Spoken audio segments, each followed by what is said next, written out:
अस्सलाम वालेकुम स्टूडेंट्स, उम्मीद करती हूँ आप सब बिल्कुल ठीक ठाक होंगे। तो आज की क्लास में हम लोग इंशाल्लाह टाइम मैनेजमेंट के हवाले से डिस्कस करेंगे और कुछ क्वेश्चंस की प्रेजेंटेशन हमारी रह गई है जो मैं आपके साथ शेयर करूँगी। तो बच्चों, टाइम मैनेजमेंट कोई ऐसी चीज़ नहीं है जो मैं आपको एक क्लास में सिखाऊं और आप सीख लेंगे और आप खुद ही प्रैक्टिस करना स्टार्ट कर देंगे। नहीं, इसको आप लोगों ने ध्यान से समझना है, ध्यान से सुनना है। अब जो स्टूडेंट्स इसको सही तरह समझ लेते हैं ना, जिस तरह साइंस सब्जेक्ट्स के कॉन्सेप्ट्स होते हैं ना, उनको समझना ज़रूरी है।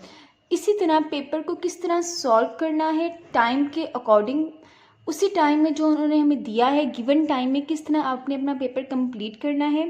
ख़ास तौर पे ऐसी प्रेजेंटेशन के साथ, जो प्रेजेंटेशन मैंने आपको सिखाई है, जो राइटिंग मैंने आपको सिखाई है, उसके साथ आप लोगों ने टाइम को किस तरह मैनेज करना है।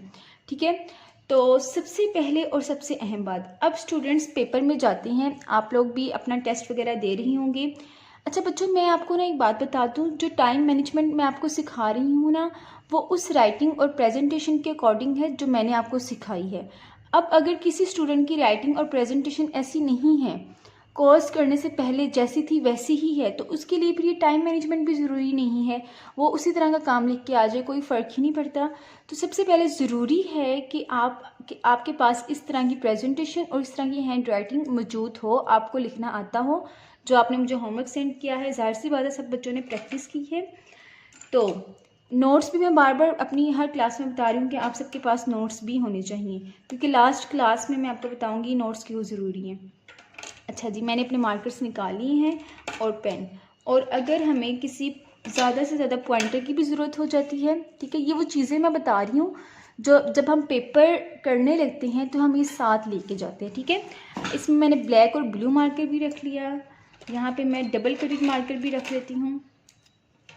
ठीक है, ये हो गया, और ये स्केल, ये चीज़ें होती है जिनकी हमें ज़रूरत होती है।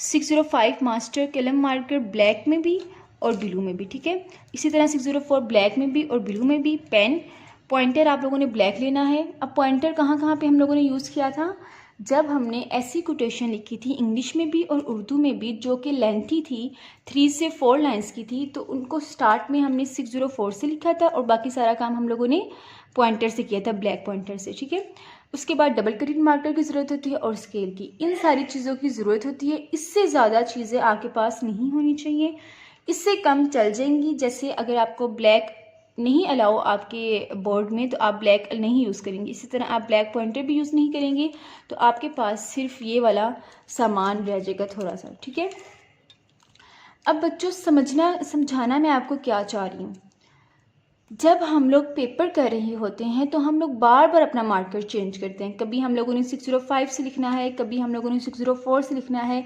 और ऐसे स्टूडेंट्स जो ब्लैक भी यूज़ कर रही हैं, जैसे मैं, हमारे एरिया में, हमारे बोर्ड में ब्लैक भी अलाउ होता है, तो हम लोगों ने बार बार ब्लैक मार्कर यूज़ करना है, बार बार ब्लू मार्कर यूज़ करना, तो उससे काफ़ी ज़्यादा आपका टाइम होता है जो निकल जाता है।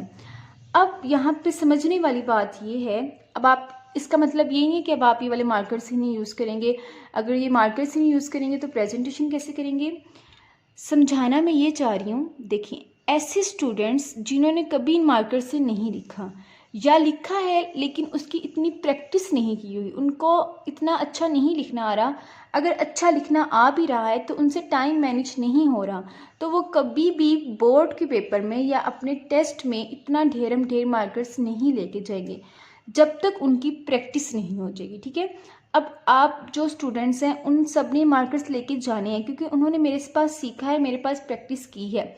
अब आप लोगों ने बदहवास नहीं हो जाना, एकदम से सारे मार्कर्स ज्योमेट्री बॉक्स में डाल के टेस्ट के लिए नहीं चले जाना है। आपने देखना है कि इन मार्कर से आपको सही लिखना आ भी रहा है कि नहीं। अगर 605 से इतनी स्पीड नहीं है तो इसको बेशक स्किप कर दें, आप 604 से लिख लें। ठीक है, 604 से भी तो आपको लिखना आता है, और आपको मैंने हर जगह बताया भी है कि अगर हम ये वाली हेडिंग 605 से नहीं लिख रहे तो हम ये 604 से भी लिख सकते हैं।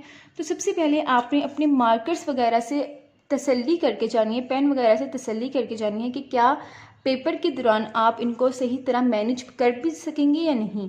ठीक है, जहाँ तक बात है, तो ऐसे स्टूडेंट्स जो अभी से प्रैक्टिस स्टार्ट कर देंगे, अभी साल का आगाज़ है, पेपर से कुछ अरसे पहले प्रैक्टिस कर देंगे स्टार्ट तो वो इजीली इन मार्कर्स को हैंडल कर सकते हैं, इन मार्कर्स के साथ गुजारा कर सकते हैं। कोर्स को मैंने इसीलिए अभी करवाया है, पेपर से पहले भी मैं करवा सकती थी, अभी जो आपके पेपर्स ख़त्म हुए हैं इसलिए मैंने नहीं करवाया कि मुझे पता था कि जो प्रेजेंटेशन मैं सिखाऊंगी वो स्टूडेंट्स के लिए नई होगी, न्यू चीज़ें होंगी उनके लिए, ठीक है, उनके लिए हैंड राइटिंग भी न्यू होगी। जब सब कुछ नया नया होगा वो सब कुछ, ये सारा सामान, ये सारा तरीका, ये सारी स्किल्स अपने पेपर में यूज़ करेंगे तो कभी भी उनका पेपर का जो टाइम है वो मैनेज नहीं होगा और उनका पेपर रह जाएगा। इसलिए मैं अभी आपको बता रही हूँ क्योंकि अभी आपके पास काफ़ी ज़्यादा टाइम है, आप लोग प्रैक्टिस कर सकते हैं। अब बात करते हैं जी, अब आपने सोच लिया हमें इससे भी लिखना आता है, इससे भी लिखना आता है, ठीक है, सारी चीज़ें हमारे पास मौजूद हैं, ठीक है। अब नेक्स्ट पॉइंट क्या है, ये आपने यहाँ रखा। नेक्स्ट पॉइंट ये है कि आप जो लिख रही हैं उसका साइज़ बहुत मैटर करता है, ठीक है। जैसे वर्ड्स हैं, मैं यहाँ पे लिखती हूँ पेन से, तो पेन आपने वही लेना है जिसमें आपका कह लें आपकी ग्रिप मजबूत हो, ठीक है। कभी भी आपने न्यू पेन बोर्ड के पेपर में नहीं लेके जाना, ठीक है। बोर्ड के पेपर में हमेशा आपने पुराना पेन इस्तेमाल करना है, ऐसा पेन जिसमें आपकी स्पीड अच्छी हो, जो बहुत स्मूथ लिखता हो। जो नए पेन होते हैं ना वो इतना स्मूथ नहीं लिखते, तो आपने अगर कोई न्यू पेन ले भी लिया तो उससे एक रफ पेपर में इस तरह लाइन्स लगाएं ताकि वो स्मूथ हो जाए, ठीक है। अब मैं क्या चीज़ समझाना चाह रही हूँ, अच्छा जी, अब अगर मैं यहाँ पे लिखती हूँ वर्ड, यहाँ पे मैं लिखती हूँ वर्ड पाकिस्तान। अब मुझे पता है कि मेरी हैंड राइटिंग इस तरह की है, खुली खुली,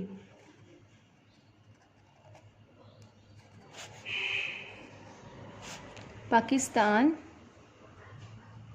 मेरा मुल्क है। अब अगर मेरा स्टाइल ये है तो ये स्टाइल बिल्कुल ख़राब है।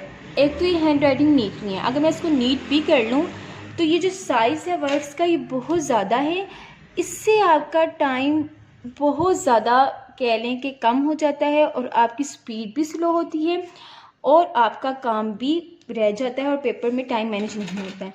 यही चीज़ मैं यहाँ पे लिखूँ, आम राइटिंग में ज़रा छोटी है, आप लोगों ने क्या करना है, छोटी हैंड राइटिंग की प्रैक्टिस करनी है। थोड़ा सा स्पेस,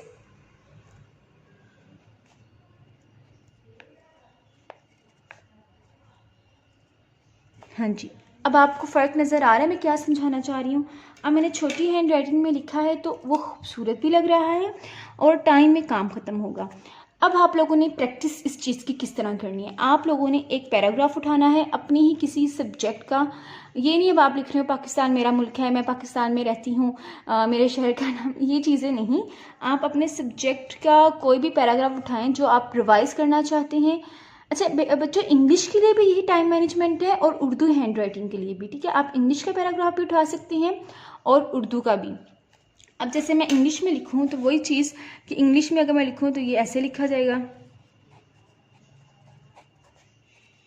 इतना भरा भरा नहीं लिखना, ठीक है, छोटा छोटा लिखना है।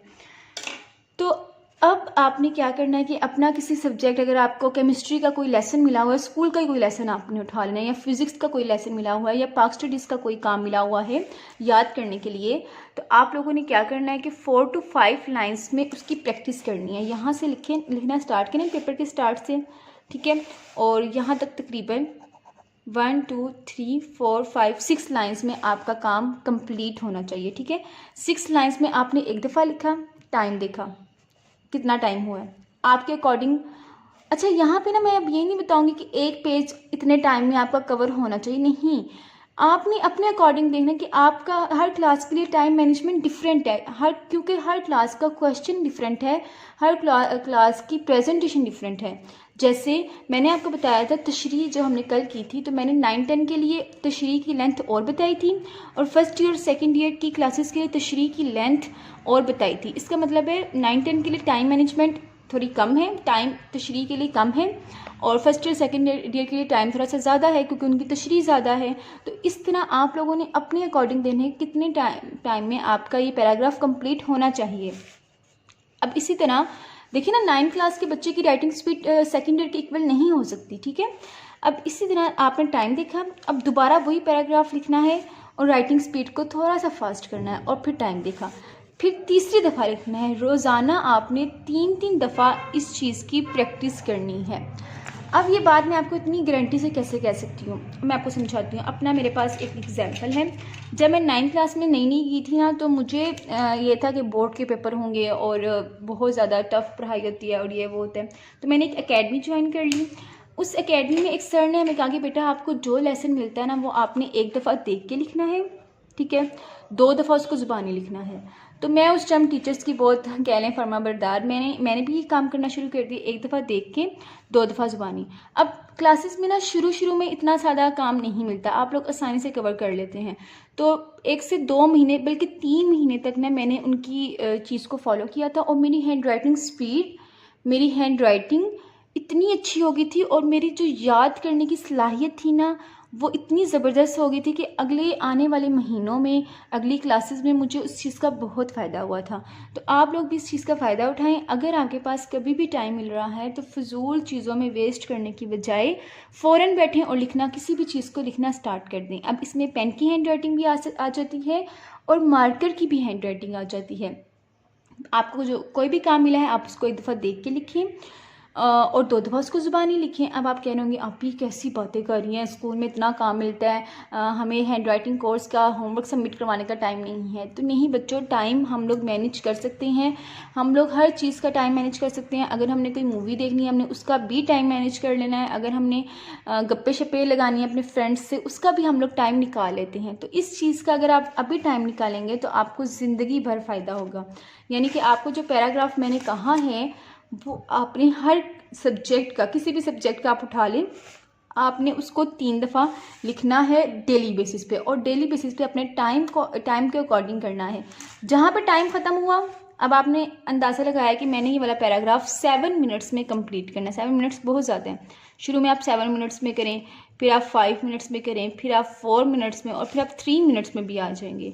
जैसे ही आपका टाइम ख़त्म होगा ना, आपने अपनी पेन को वहीं पे छोड़ देना है। अपने आप को आपने इस तरह ट्रेन करना है कि 5 मिनट्स कंप्लीट हुए, फ़ौरन पेन छोड़ दिया, अब दोबारा लिखा, जहाँ पे 5 मिनट्स कंप्लीट दोबारा लिखा। इस तरह आप लोगों ने टाइम को मैनेज करना है, ठीक है। आप मुझसे प्रॉमिस करें, ये आपकी प्रैक्टिस है, ये चीज़ मैं आपकी प्रैक्टिस में बता रही हूँ, ये आपकी प्रैक्टिस है। इस तरह आपने टाइम की प्रैक्टिस की।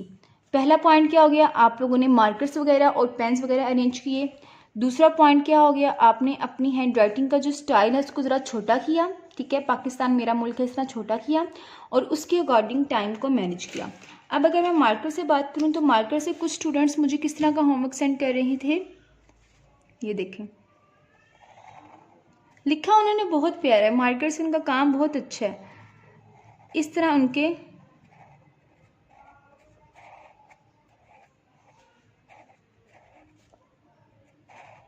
एक बच्चे ने तो टी ऐसे लिखा हुआ था, ये देखिए। अब अगर आप इतना बड़ा बड़ा करके पेपर में जाके लिखेंगे तो कभी भी आपका टाइम नहीं मैनेज होगा। आप इसको ज़रा छोटा लिखेंगे, देखें,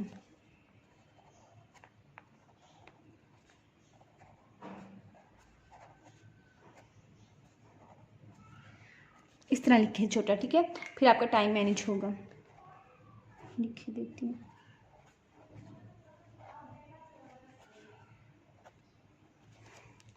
ठीक है। अब हमारे 2 पॉइंट्स हो गए।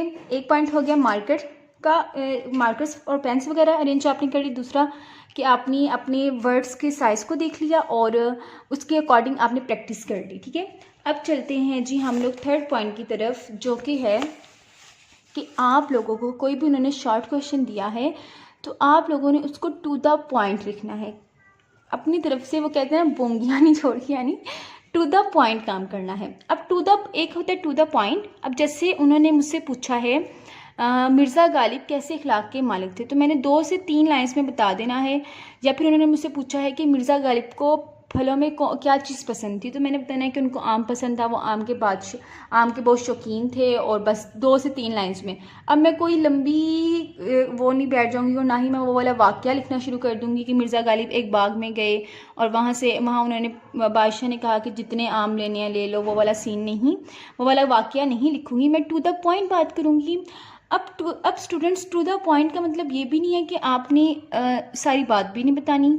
अब जैसे मुझसे पूछते हैं डिफाइन वेलोसिटी की डेफिनेशन लिखें।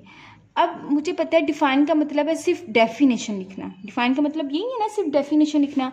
तो मैं लिख दूंगी वेलोसिटी क्या है जी, बस मैंने डेफिनेशन लिख दी, यहाँ से लेके 2 लाइन्स में यहाँ से लेके यहाँ तक मैंने डेफिनेशन लिख दी। लेकिन मेरे पे फ़र्ज़ है कि मैं ऐसे यूनिट्स भी बताऊँ, और मेरे पे फ़र्ज़ है कि मैं वेलोसिटी का फार्मूला भी बताऊँ, v=d/t, ये चीज़ भी मैं बताऊँ, क्योंकि मुझे डर है कि चेक कर मेरे मार्क्स कम ना कर लें। बच्चों, कुछ टीचर्स ऐसे होते हैं, बहुत दफ़ा आपको ऐसे टीचर्स मिल जाते हैं, हमारे साथ भी ऐसा होता था। अब उन्होंने सिर्फ पूछा डिफाइन वेलोसिटी, अब मैंने लिख के आना सिर्फ वेलोसिटी की डेफिनेशन, उर्दू में इसको कहेंगे वेलोसिटी की तारीफ़ करें। तो मैंने सिर्फ वेलोसिटी की तारीफ़ लिख के आनी है, तो टीचर ने मुझे सिर्फ 1 नंबर देना है। और बाद में पता चलेगा कि बेटा आपने ऐसे यूनिट्स क्यों नहीं लिखे, फार्मूला क्यों नहीं लिखा, ये भी इसकी डेफिनेशन में ही आता है। तो आप लोगों ने बोर्ड के पेपर में कोई रिस्क नहीं लेना, बल्कि अभी भी नहीं लेना, जो आपके स्कूल और कॉलेज में टेस्ट हो रहे हैं वहाँ भी कोई रिस्क नहीं लेना। आप लोगों ने इस तरह की प्रैक्टिस करनी है कि आप डिफाइन में हर क्वेश्चन को देखना है, उसको समझना है कि आपने जब भी पेपर्स करना है ना, तो आपने ये सोचना है कि मैं क्या इसमें कोई चीज़ कम तो नहीं लिख रहा। अगर कहीं भी आपको लग रहा है ना ये चीज़ मैं लिख सकता हूँ, तो आपने वो लिख के आ जाना है। वैसे कोशिश करनी है कि जैसे आर्ट्स सब्जेक्ट्स हैं, जिसमें इस्लामियत है, पाक स्टडीज़ है, इंग्लिश है, उर्दू है, इसमें आप टू द पॉइंट ही लिखें, इसमें लंबी तमहीदें बांधने की ज़रूरत नहीं है।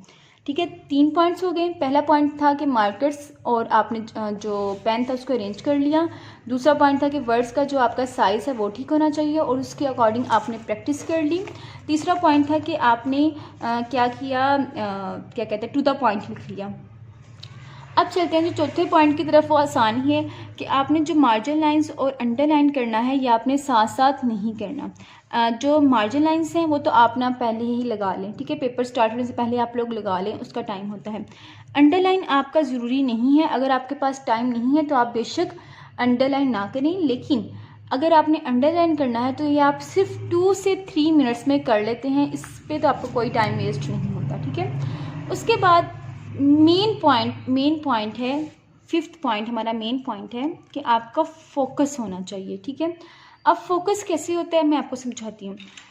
स्कूल में जब हम लोग देते थे ना फुल बुक के पेपर, तो इतना मैं आपको बताती थी, इतना स्यापा होता, कभी हमें शीट नहीं मिल रही, कभी शीट ख़त्म हो जाती, टीचर हमारा सबसे ऊपर पोर्शन में हम बैठे हो पेपर दे रहे होते थे, क्योंकि हमारे जो 9-10 के पेपर होते थे वो सर्दियों में होते थे, फरवरी में। ठीक है, तो हम लोग धूप में बैठ के पेपर दे रहे होते थे, शीट ख़त्म हुई है, टीचर नीचे शीट लेने गई है, वो आधा घंटा लग गया, और समटाइम्स शीट आ भी जाती, मिलते मिलते हमें देर हो जाती, पहले कभी किसी स्टूडेंट को मिलती, फिर किसी स्टूडेंट को मिलती, और हम तक शीट लेट आती। और इसी तरह हमारे साथ होता, कभी कोई पिछला बच्चा तंग कर रहा है, कभी बारिश शुरू हो गई नीचे चले गए, और अगर ये भी कोई सीन ना हो, फुल पेपर हम कंप्लीट करें, तो फिर भी कोई ना कोई डिस्ट्रैक्शन आ जाती थी। लेकिन तभी हमारा ना कभी कभी टाइम नहीं मैनेज होता और हम लोग परेशान रहते। लेकिन बोर्ड के पेपर में इतना सुकून होता है, इतनी खामोशी होती है, कोई आपको डिस्टर्ब करने वाला नहीं होता, आपने ध्यान से लगे रहो, लिखते रहो। एक आपको चेयर मिली है, वहाँ पे बैठ के आपने लिखते रहना है। तो उस सुकून में, उस ध्यान में आपका फोकस बहुत ज़बरदस्त होता है। ठीक है, आप ध्यान से अपना पेपर करते हैं और टाइम मैनेज हो जाता है। पता नहीं कौन से स्टूडेंट्स कहते हैं कि हमारा काम रह गया। वैसे मैं आपको बताऊं, मैंने आज तक कभी किसी से नहीं सुना कि मेरा पेपर रह गया, कभी नहीं सुना। एक दफ़ा मेरे साथ ये हुआ था कि मैंने फ़िज़िक्स में एक गलती की, मैंने to the point short questions नहीं लिखे, मैंने ज़्यादा डिटेल्स बता दी, तो लास्ट में आके फिर मेरे लॉन्ग क्वेश्चंस में टाइम मैनेज नहीं हुआ। वही गलती जो मैंने आपको 3rd पॉइंट बताया है ना, वो मैं आपको ऑलरेडी बता चुकी हूँ कि आपने टू द पॉइंट बात करनी है। ठीक है, तो जो 5th पॉइंट था वो ये था कि 5th के 4th, हाँ जी 5th पॉइंट, कि आपका फोकस बहुत ज़बरदस्त होना चाहिए। अब स्कूल में लिखते हुए ना आपका फोकस ज़बरदस्त होना चाहिए। अब आपने टाइम को मैनेज करना है घर में प्रैक्टिस करके, जो मैंने आपको पैराग्राफ बताया 1, 2 एंड 3 टाइम्स आपने पैराग्राफ की प्रैक्टिस कर ली और उसमें आपका फोकस था। वही चीज़ अब आपने स्कूल में देखना है कि आपका कितना फोकस रहता है और उस चीज़ को आपने ध्यान में रखना है। नेक्स्ट पॉइंट है प्रैक्टिस। अब आपने हर क्वेश्चन की करनी है। हर क्वेश्चन की प्रैक्टिस आप लोगों ने कैसे करनी है, आप लोगों ने, जैसे ये खुलासा है उर्दू का, ठीक है, आपने देखा कि ये खुलासा मेरा 7 मिनट्स में कंप्लीट होना चाहिए। मैक्सिमम ये 7 मिनट्स में फर्स्ट ईयर सेकंड ईयर के लिए है, 9-10 के लिए भी शायद इतना ही टाइम है। आप लोगों ने 7 मिनट्स में इसकी प्रैक्टिस स्टार्ट कर देनी है। अभी से प्रैक्टिस स्टार्ट करेंगे तो बोर्ड के पेपर में आप लोग टाइम को मैनेज कर सकेंगे। अब आपने क्या करना है, जो नोट्स आपने बनाए हैं ना, उन नोट्स को आपने इस तरह पिनअप कर लेना है, ठीक है। और उन नोट्स में हर जगह आपने टाइम मैनेजमेंट लिखना है, टाइम, TM,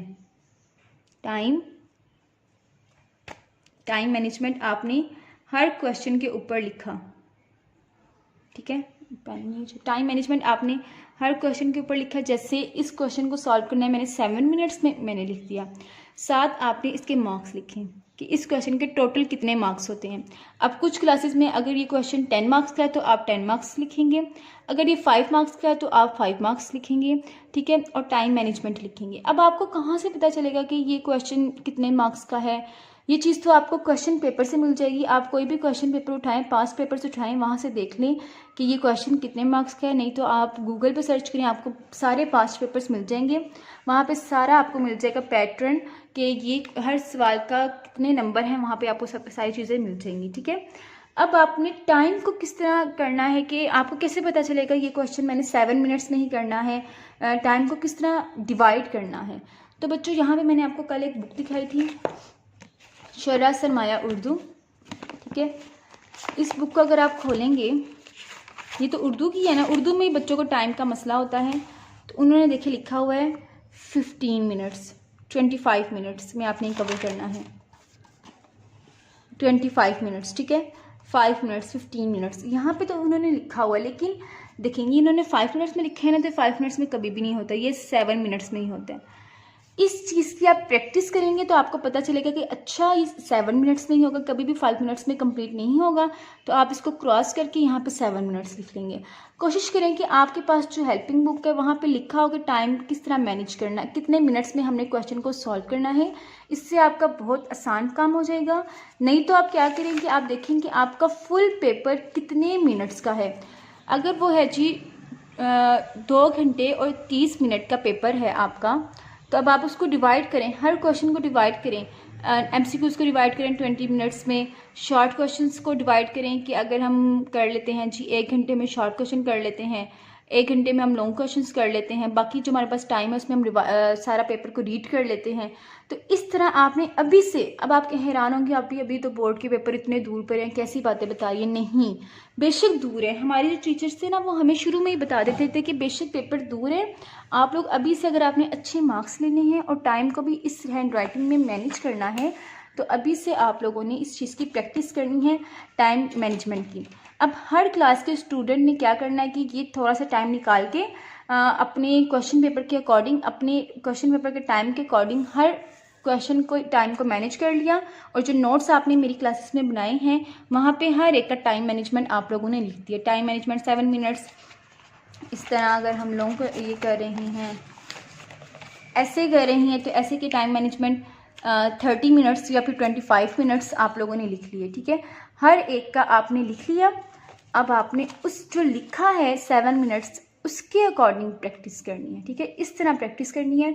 तो यही बात मैं आपको बता रही हूँ कि ये टाइम मैनेजमेंट कोई ऐसी चीज़ नहीं है जो आपको एक ही क्लास में आपकी हैंड राइटिंग स्पीड बहुत फास्ट हो जाएगी और मैं आपको बताऊँगी आप लिखना स्टार्ट कर देंगे। नहीं, ये एक कह लें कि 1 से 2 महीने का प्रोसेस है, प्रैक्टिस है, जो आप पे डिपेंड करती है कि आप लोग अपना कितना भला चाहते हैं, कि आप लोग ये क्या कितना चाहते हैं। अब देखिए बच्चों, आप पे डिपेंड करता है कि आप लोग ये प्रैक्टिस कितनी करते हैं। अब मैं आपके घरों में मौजूद नहीं हूँ, मुझे नहीं पता, मैं आपको सिर्फ यहाँ पे सिखा सकती हूँ, समझा सकती हूँ। तो मुझसे सारे स्टूडेंट्स प्रॉमिस करें कि कोर्स ख़त्म होने के बाद अभी से आप लोगों ने अभी आज से टाइम मैनेजमेंट की प्रैक्टिस स्टार्ट कर देनी है, हर क्वेश्चन की प्रैक्टिस स्टार्ट कर देनी है। आप लोगों को स्कूल और कॉलेज में जो काम मिल रहा है आप लोग उसकी प्रैक्टिस करें। मैं ये नहीं कह रही कि आप लोग अलग से अपने लिए टाइम निकालें। आपको स्कूल में मिला है जी नज़म नात का खुलासा मिला है, कल आपने टीचर को जाकर सुनाना है, तो आप उसकी प्रैक्टिस करें घर बैठ के, टाइम मैनेजमेंट उसको लिख के देखें अच्छी तरह। इसी तरह आपको फिज़िक्स का कोई लॉन्ग क्वेश्चन मिला है तो आप उसकी बैठ के प्रैक्टिस करें कि इसको मैंने टाइम में किस तरह कंप्लीट करना है, ठीक है। इस तरह आप लोगों ने साथ साथ प्रैक्टिस करनी है और साल के आखिर तक आप लोग प्रैक्टिस करते रहेंगे। अब मेरा बॉल बल के हलक खुश्क हो गया है, अच्छा जी, प्रैक्टिस कैसे करनी है, कहाँ से करनी है, सारा मैंने आपको बता दिया। अब बात करते हैं जी, बोर्ड का पेपर आ गया है, अब आप पेपर देने जा रहे हैं। उस टाइम सिर्फ वही चीज़ें आपने साथ लेके जानी है जो आप लोग पहले, वही मार्कर साथ लेके जाने हैं जिनसे आप लोग पूरा साल प्रैक्टिस करते रहे हैं। अब ऐसे स्टूडेंट्स जिन्होंने कभी 605 मार्कर से नहीं लिखा, पेपर से 1 महीना पहले लिखना स्टार्ट किया, तो वो कभी भी उस तरह का पेपर नहीं कर पाएंगे जो वो स्टूडेंट्स करेंगे जिन्होंने अभी से प्रैक्टिस स्टार्ट कर दी है। तो टाइम मैनेजमेंट की ये सारी बातें हैं जो मैंने आपको बता दी हैं, ठीक है। उसके अलावा ये है कि आप लोग प्रैक्टिस करें ये है कि टाइम के अकॉर्डिंग आप लोग लेके चलें। आप लोग इस तरह करें कि अपने घर में जो आपके साथ मौजूद है ना, आपकी अम्मी अब्बू हैं जिनके पास आप बैठ के पढ़ते हैं, ट्विटर है या छोटे बहन भाई हैं, उनको अपने साथ मिलाएं और उनको कहें कि आप मेरे सर पे बैठें और मुझे बताएं कि मैंने इस चीज़ को इस टाइम में कवर करना है। नहीं किया तो पेपर यानी कि पेपर आपने पेपर दे देना, वापस कर देना, ठीक है। इसी तरह आपने डेली बेसिस पे प्रैक्टिस करनी है और मुझे फिर 3 से 4 महीने बाद बताना है कि आप ही हमें चेंजिंग्स आई हैं या नहीं आई, ठीक है। अभी के लिए आपका क्या होमवर्क है टाइम मैनेजमेंट का, कि आप लोगों ने जो शॉर्ट क्वेश्चन की प्रेजेंटेशन है जो मैंने आपको बताई थी, ये शॉर्ट क्वेश्चन की मैंने बताई थी ना आपको, इसको आपने जल्दी में लिखना है, ठीक है। एक दफ़ा तो आप लोग लिख चुके हैं ना, इसका होमवर्क हो चुका है। अब इसको आपने मुझे जल्दी में लिख के दिखाना है, ठीक है, जितना आप जल्दी लिख सकते हैं। ये नहीं मैं कह रही इसको आपने 5 मिनट्स में कवर करना है, 10 मिनट्स में कवर करना है। वही बात कि हर स्टूडेंट का क्लास के अकॉर्डिंग टाइम डिफरेंट होता है। आपने अपने अकॉर्डिंग लिखा और ऊपर मुझे बता देना कि कितने टाइम में आपने ये चीज़ कवर की है। जैसे मैं हूँ, मेरी हैंड राइटिंग स्पीड इतनी नहीं है लेकिन मैं अच्छा लिखती हूँ, ये सारा मैंने लिखा है। इसको मैंने कवर किया है जी 10 मिनट्स में, तो मैं पढ़ी दूँगी टाइम इज इक्वल 10, ठीक है। इसी तरह हर स्टूडेंट ने अपना होमवर्क उठाना है, ये सवाल लिखने हैं।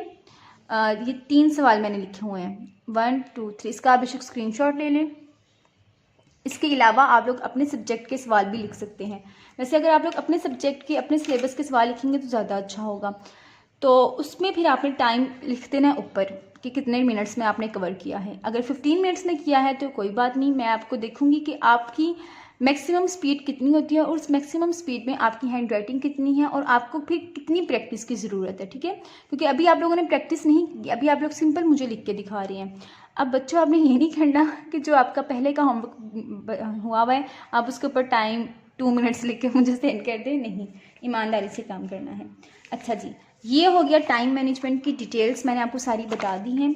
अब जो हमारे क्वेश्चंस रहते हैं वो आप देखें। अब आपके नोट्स ऐसे होने चाहिए, ठीक है। पिनअप आपने कर लिया।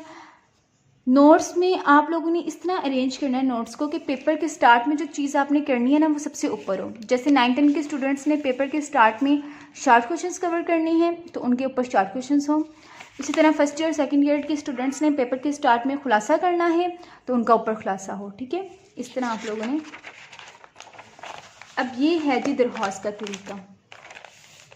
अब देखें ऊपर मैंने लिखा भी हुआ है, कुल नंबर 10, वक्त 10 मिनट्स में मैंने इसको कंप्लीट करना है। सवाल नंबर जौन सा है उसको दिया, लिखा। दरख्वास्त में और किसी एक और चीज़ में चॉइस होती है, तो अगर तो चॉइस है तो आप ऊपर मेंशन करें कि मैं दरख्वास्त लिख रहा हूँ, दरख्वास्त नवीसी, ठीक है। खुलासा नवीसी होता है, दरख्वास्त नवीसी होता है। अब दरख्वास्त पे लिखना होता है बखिदमत जनाब हेडमास्टर गवर्नमेंट हाई स्कूल अलिफ पेज जी। ये सारा काम आप लोग मार्कर से करेंगे, पेन से क्यों नहीं करेंगे, इसका 1 नंबर है, इस सारे का 1 नंबर है, ठीक है। तो इस सारे को आपने प्रोमिनेंट करके लिखना है, पेन से भी आप कर सकते हैं। अब जो फर्स्ट ईयर के स्टूडेंट्स हैं उनकी दरख्वास्त होती है और 9th क्लास के स्टूडेंट्स की दरख्वास्त होती है। अब बाकी स्टूडेंट्स भी ध्यान से समझें, ये ना हो कि वो सुने भी ना और नेक्स्ट क्लास में उनको भी मसला हो, क्योंकि नेक्स्ट क्लास में मैं आपको गाइड नहीं करूँगी। अच्छा जी, दरख्वास्त का शुरू से मैंने 605 से लिखा जो फर्स्ट ईयर के स्टूडेंट्स हैं, और बाकी काम मैंने 604 से लिखा। जो 9th क्लास के स्टूडेंट्स हैं वो क्या करेंगे, वो ये सारा 604 से भी लिख सकते हैं या फिर वो थोड़ा सा 604 से लिखें, बाकी वो पेन से लिख दें, इस तरह कर सकते हैं। दरख्वास्त के बाद में आपने उन्वान आपने इसके नीचे लिखना है। ये मेथड बिल्कुल ठीक है, इसमें कोई गलती नहीं है। बाकी एक दफ़ा आप अपने टीचर्स को भी दिखा लें, हो सकता है वो इसमें थोड़ी सी चेंजिंग्स कर दें, लेकिन अगर फर्स्ट ईयर की बात कीजिए तो फर्स्ट ईयर के स्टूडेंट्स के लिए मेथड बिल्कुल ठीक है। उन्वान की हेडिंग दी, अब मैंने सारा ब्लू से किया, अब मैं थोड़ा सा ब्लैक से लिखूँगी। ब्लैक 604 और ब्लैक पॉइंटर जनाब आली का 1 नंबर होता है, इसको ये मेन चीज़ है, इसको मैंने मार्कर से लिखा। अब दरख्वास्त लिखते लिखते कोई चीज़ मैंने प्रोमिनेंट करनी है, उसको मैंने मार्कर से लिखा। आखिर में सारा काम 604 मार्कर से, अल अर्ज़ और ये डेट मैंने 605 से लिखी है, बाकी 604 से। अब जो 9-10 के स्टूडेंट्स हैं वो ये सारा काम 604 से भी कर सकते हैं। डेट का 1 नंबर होता है, इसलिए आपकी डेट बिल्कुल ठीक होनी चाहिए। पहले आपने डेट लिखनी है, फिर ये अलामत लगानी है, इस अलामत को कहते हैं ख़त्मा की अलामत, ठीक है। ख़त्मा की अलामत लगानी है। अभी मुझे याद है मैंने आपको अलामात भी सिखानी है, वो भी बताती हूँ। फिर महीना लिखना है और फिर आपने लिखना है जी साल। दरख्वास्त आपकी एक ये वाला पेज और हाफ ये वाला पेज हो जाए। अगर ये वाला पेज भी फुल हो जाए तो फर्स्ट ईयर के लिए ठीक है, 9th क्लास के लिए आपका ये वाला हाफ पेज हो जाए, ठीक है। तो दरख्वास्त का ये तरीका है, इसका आप लोग लें स्क्रीनशॉट और ये आपका होमवर्क है। अब ये हर क्लास के लिए है, 9, 10 फर्स्ट ईयर सेकेंड ईयर हर बच्चे के लिए, ताकि मैं उनकी प्रेजेंटेशन चेक करूं और मैं उनकी हैंड राइटिंग देखूं कि उन्होंने ठीक लिखा है नहीं लिखा। 10th क्लास के लिए भी है, सेकेंड ईयर के लिए भी है। बेशक उनकी दरख्वास्त नहीं होती, लेकिन उनके लिए भी ये वाला होमवर्क है। आगे है जी रसीद। रसीद होती है किस क्लास में? मुझे लगता है रसीद होती है फर्स्ट ईयर में शायद, या सेकंड ईयर में, मुझे सही से याद नहीं है रसीद किस क्लास में होती है। आप लोगों की रसीद की ये प्रेजेंटेशन है, इसका आप लोग स्क्रीनशॉट लें। ये सिर्फ फर्स्ट ईयर के स्टूडेंट्स ने करना है, कोई मुश्किल नहीं है। ये वही तरीका है जो आप लोग लिखते आ रहे हैं, तो समझाने की ज़रूरत नहीं है, क्योंकि इसमें कोई समझने वाली बात ही नहीं है। रसीद बस एक रसीद आप अच्छी तरह समझ लें और याद कर लें, बाकी सारी रसीदें आप खुद लिख सकते हैं, ठीक है। नेक्स्ट हमारे नोट्स में आ गया है जी खुलासा सबक का, तो ये मैं करवा चुकी हूँ, ठीक है। आपके पास भी ये नोट्स होने चाहिए। नेक्स्ट है जी मुकालमा। बहुत इंपॉर्टेंट क्वेश्चन है, 10 मार्क्स का ये क्वेश्चन है, 9 क्लास में होता है और फर्स्ट ईयर में समझना बहुत ज़रूरी है। मुकालमे की आपने लाजमी हेडिंग देनी है। उन्वान आपने लिखा मुकालमे का, लाजमी लिखना है। तमहीदी मंजरनामा होता है कि मुकालमा शुरू होने से पहले जो मंजर था, ड्रामा शुरू होने से पहले जो मंजर था वो आपने बताना है। तो मेन हेडिंग्स हमेशा किस मार्कर से देनी है? 605 मार्कर से। सब हेडिंग्स या पॉइंट्स किस मार्कर से देने हैं? 604 मार्कर से। अब तमहीदी मंजरनामा में जो मैं मंजरनामा लिख रही हूँ ये इंपॉर्टेंट तो है, लेकिन ये काफ़ी लेंथी है, तो इसको लिखने के लिए फिर हम लोग पॉइंटेड या 604 मार्कर की टिप से लिखेंगे। अब आपने जो लिखनी है नफ्से मजबून कहते हैं कि असल में जो मजबून स्टार्ट होने वाला है, यानी कि जो मुकालमा स्टार्ट होने वाला है वो बताने लगी हैं। उस्ताद और शागिर्द की हेडिंग करते करते देखें आखिर में अंडरलाइन किया है मैंने, आप लोग आखिर में अंडरलाइन करेंगे। कोई चीज़ प्रोमिनेंट है तो प्रोमिनेंट करके लिखी है। देखें कितनी चीज़ें मैंने हाईलाइट करके लिखी हुई हैं मार्कर से, ये देखें इस तरह। इसका आप लोग स्क्रीनशॉट ले सकते हैं। अच्छा जी, इसका स्क्रीनशॉट लें। दूसरा आपका ये वाला काम है सिर्फ 9 क्लास के लिए और फर्स्ट ईयर के स्टूडेंट्स के लिए वाला होमवर्क है, बाकी क्लासेस के लिए नहीं है। या इस तरह करें, ये जो दरख्वास्त वाला काम है ना, दरख्वास्त वाला काम आप रहने दें, ये सिर्फ 9 क्लास और फर्स्ट ईयर करेगी, ठीक है। ये इसका स्क्रीनशॉट ले लें, ये आपके पास प्रेजेंटेशन मौजूद होनी चाहिए। बाकी ये जो मुकालमा वाला काम है ना, ये इसका स्क्रीनशॉट लें आप, ये सारे बच्चे करेंगे, ये असल में आपका होमवर्क है। अब आपका होमवर्क क्या क्या हो गया? एक आपका काम ये हो गया कि आपने इसको टाइम में कवर करना है, क्योंकि आप ये ऑलरेडी लिख चुके हैं। अब आपने देखना है कि कितने टाइम में आप इसको कवर कर सकते हैं और मुझे बताना है कि कितने टाइम में आपने कवर किया। ये हो गया एक होमवर्क। दूसरा ये हो गया सारे स्टूडेंट्स के लिए, ये सिर्फ इतना पेज आपने लिखना है, ठीक है, सिर्फ इतना पेज। अब अगर मुकालमे में हम लोगों ने कोई कोटेशन लिखनी है, तो कोटेशन लिखने का तरीका याद है? हाँ जी, कोई अरबी लिखनी है तो उस अरबी को हमने अंडरलाइन लाजमी करना है, ठीक है। और इख्तितामी मंजरनामा का मतलब है कि अब हमारा मुकालमा ख़त्म हो गया है, तो जो हमारे करैक्टर्स थे, जो किरदार थे मुकालमे के, वो लोग क्या कर रहे हैं और कहाँ जा रहे हैं, ठीक है। उसके बाद हमारा नेक्स्ट है जी तशरीह, जो हमने अल्हम्दुलिल्लाह कल कर ली है। ठीक है। नोट्स में ये चीज़ आ गई है, ये सारे मैं आपके साथ नोट्स शेयर कर रही हूँ। ये हमारी आ गई नज़म की तशरीह, ठीक है। मैंने ऊपर टाइम मैनेजमेंट और मार्केट्स लिखा हुआ मिट गया, मैंने इरेज कर दिया है। 15 मिनट्स में कवर होना चाहिए और 10 मार्क्स का ये होता है। इसी तरह आप लोगों ने अपनी क्लास के अकॉर्डिंग हर एक पे लिख लेना है, ठीक है। ये नोट्स आप लोगों ने कंप्लीट कर लेने हैं। ये होगी गज़ल की तशरीह, ये हो गई तलखीस निगारी। इसका स्क्रीनशॉट लें सिर्फ सेकंड ईयर के स्टूडेंट्स। ले लिया, ये सिर्फ आपका काम है, सेकंड ईयर के स्टूडेंट्स की प्रेजेंटेशन है। उसके बाद हवाले के शार्ट फरमान और कॉल लिखने का तरीका जो हम लोगों ने कल की क्लास में किया है।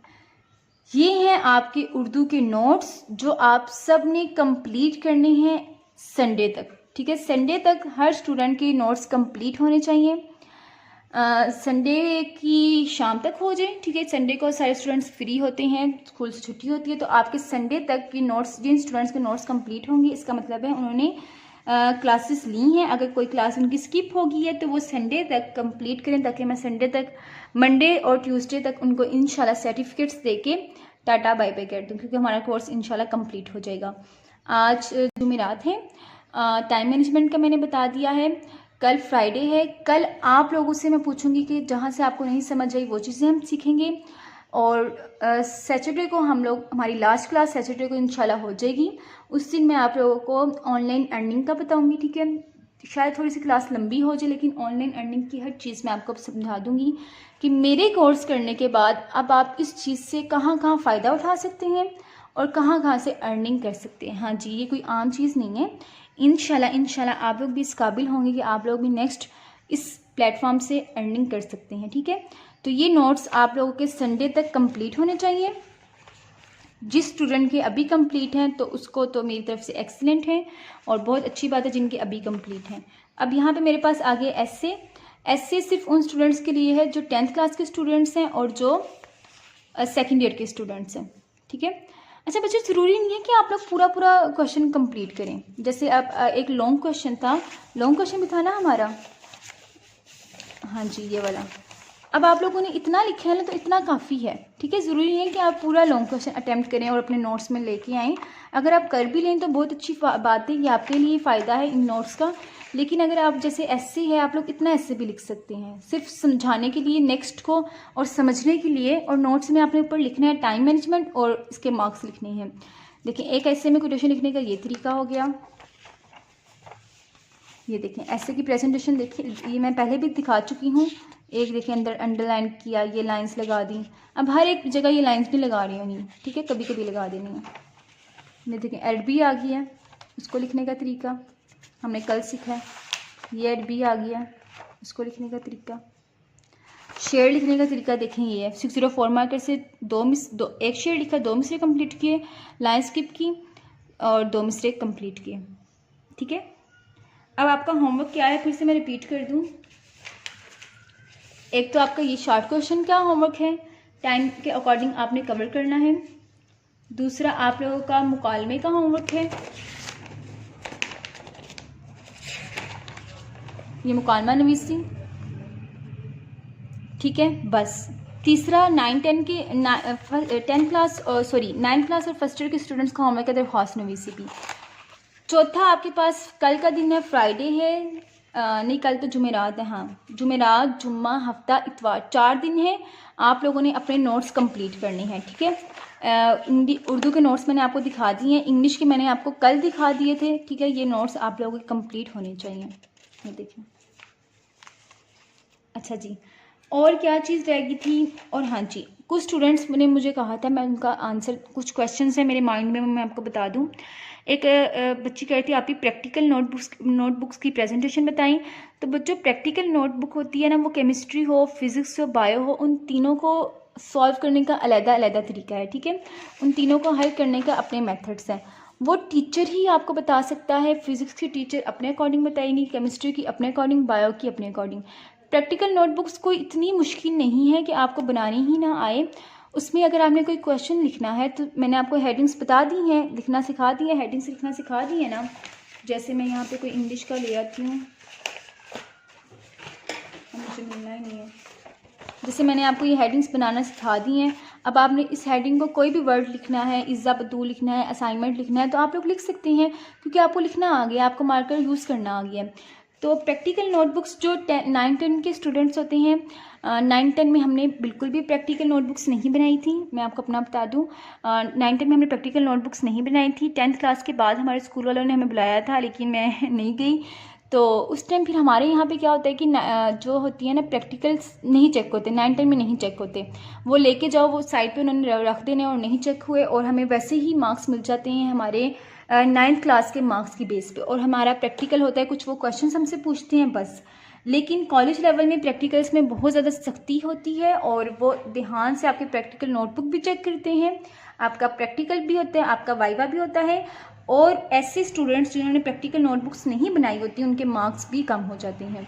तो कॉलेज लेवल में आप लोग ज़रूर प्रैक्टिकल्स की तैयारी करें। स्कूल लेवल में भी अपने टीचर से आप लोग पूछ लें, ठीक है। हो सकता है आपके बोर्ड में, आपके एरिया में वहाँ पे सख्ती होती हो, लेकिन कॉलेज लेवल में आप लोगों ने प्रैक्टिकल नोटबुक्स बहुत अच्छी तरीके से बनानी है। और इसको हमारा तो यहाँ पे एक लेक्चर होता था, हम लैब में प्रॉपर जाते थे। केमिस्ट्री की लैब होती थी, फिज़िक्स की होती थी, बायो की होती थी, और उस दिन हमारी मौजें लगी होती थी क्योंकि हम बहुत यानी कि हमारे जो टीचर्स थे ना, वो हमें बहुत अच्छे तरीके से प्रैक्टिकल्स करवाते थे। तो आप लोगों को तो मैं ये मशवरा दूंगी, आप लोग कॉलेज लेवल में प्रैक्टिकल्स करें और साथ साथ ही अपनी प्रैक्टिकल नोटबुक्स बनाएं, ठीक है। और उसमें आप इस तरह की प्रेजेंटेशन करें जो मैंने आपको सिखाई है। उसके अलावा एक और क्वेश्चन था एक स्टूडेंट का कि आपकी समरी की प्रेजेंटेशन बताएं। तो समरी में ना मेरे कुछ इख्तलाफात हैं कुछ टीचर से। उसमें ये है कि समरी में कुछ चीज़ें हैं जो मैं समझती हूँ नहीं होनी चाहिए, और हमारे यहाँ के जो टीचर्स हैं वो कहते हैं कि नहीं वैसा लिखें, और मैंने वैसा लिखा भी और मेरे मार्क्स भी कम हो गए थे समरी में। तो समरी की प्रेजेंटेशन मैं इंशाल्लाह आपको कल तक या उसकी वीडियो बना के सेंड कर दूँगी, या फिर आपको बल्कि आज ही मैं कोशिश करती हूँ कि मैं किसी टीचर से रब्ता करके आपको समरी की सही प्रेजेंटेशन सेंड करूँ। तो बस आज के लिए इतना ही। आज की क्लास में हमने टाइम मैनेजमेंट सीखी और उर्दू की प्रेजेंटेशन को कंप्लीट किया।